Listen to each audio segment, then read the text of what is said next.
Some of us didn't grow up in perfect homes.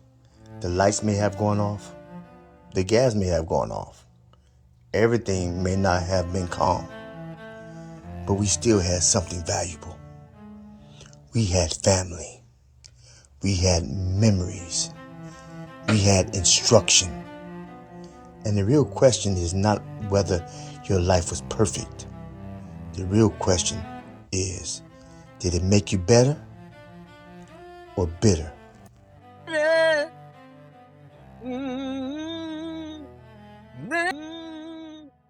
Never made it. Oh, hey, y'all. Hey, gentlemen. Gentlemen, this is Hero Gentlemen W. We are in them streets. And I will never would have made it. Oh, yeah. I was thinking about my mother and my father. And Mother's Day just passed, right? And Father's Day is coming around the corner. Now, ironic thing is that Mother's Day is like shortly before my mother's birthday, which is on the 12th. After my father's birthday is right around Father's Day. And generally, that's how I would keep my father's birthday and my Mother's Day. Didn't know the exact day. I just kind of knew it was around the same time frame. Sometimes you get one gift, you cover the both of them. Say, hey, just happy birthday, happy Mother's Day, happy my Father's Day, happy birthday. It's convenient. They never would have made it. And even while I was gone, you've been raised by the memories of what you allowed not to get away with. And what I was given is a structured home. Oh, was it perfect? No, heck no. Was it all calm and civil? Nope. Was it unstable at times? Well, yeah. For somebody looking on from the outside looking in, well, all I knew that it was home. My dad would come, my father would come home late at night because he's working. My father passed, but for the most part, he still worked doing businesses and who did interrupt. My father still was doing stuff at nighttime. We go, Mr. Newman. Mr. Newman was this Jewish businessman that my father worked with. And we always say he going to Newman's. And he had a warehouse where he had a lot of different merchandise. And my father would actually go to obtain merchandise from Mr. Newman. Didn't know what time. I just know my father. Oh.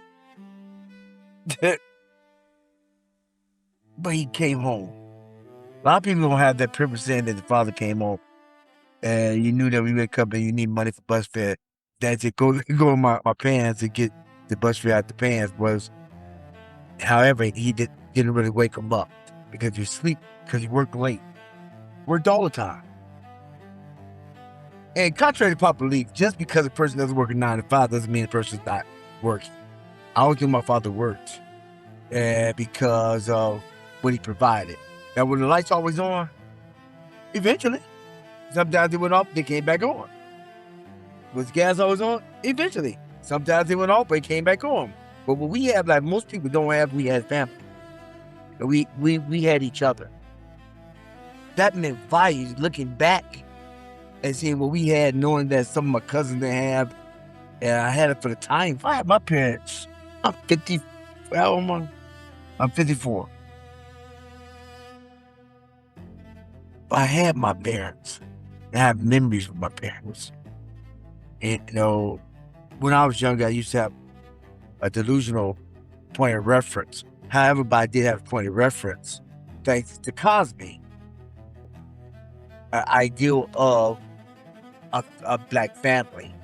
A good ideal to hope for and to have aspirations to become.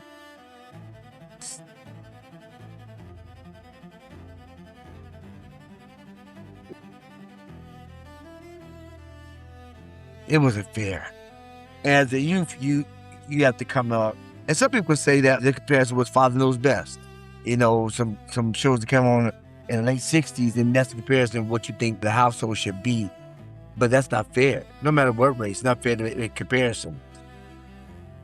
Just love your parents or love your family for what it is and love what you have.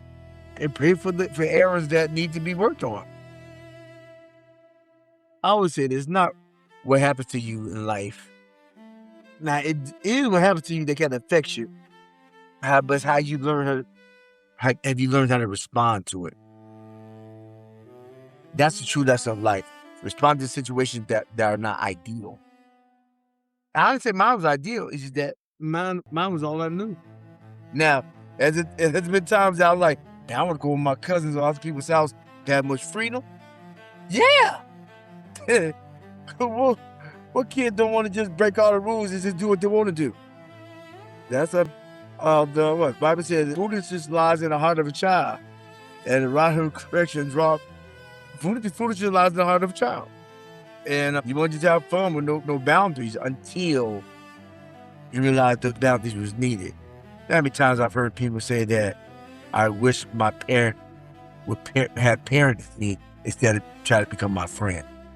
That's real talk.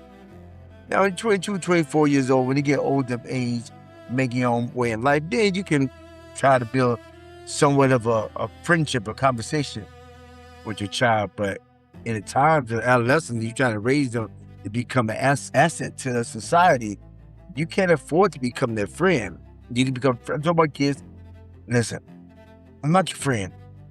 I can become friendly, I can become less friendly. It depends on the type of respect that you give me. So that's based on you. But I appreciate my family, my mother. And then I do miss my mom because I can't. Hey, Mom, what you think about this? Oh, that's invaluable. That's like the mother's love. You know, some people are privileged to have a spouse that they can confide in like that. You really don't want just to acknowledge your mom, though. Yeah. And spouse will never take the place of your mother.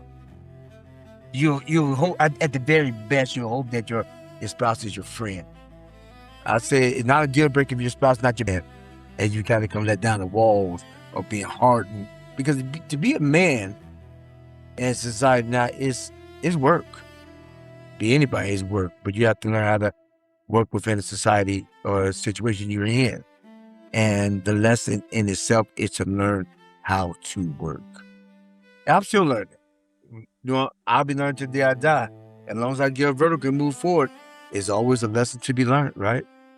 You know, it's always a lesson to be learned. So I say it again. Never could have made it without you. I would have lost it all. But now I see you were there for me. Yep. God allowed my parents to be in my life, to be there for me in situations and in time, through prayers and actions, to allow me to be the version that I am now. Still hoping to become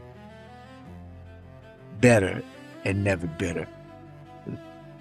I can help others that are in situations that I have encountered that tend to influence them to become bitter, and they succumb instead of becoming better. It's work within itself. Can you overcome that challenge and become better and not bitter? This is Dr. D, and we in them streets. Remember this, if you remember anything else. Every day you get up vertical, make it your goal in life to always move forward, never look back. Why? Because life is just too short to live. Look in the rearview mirror. This is the Hero Journey with Dr. D, and we are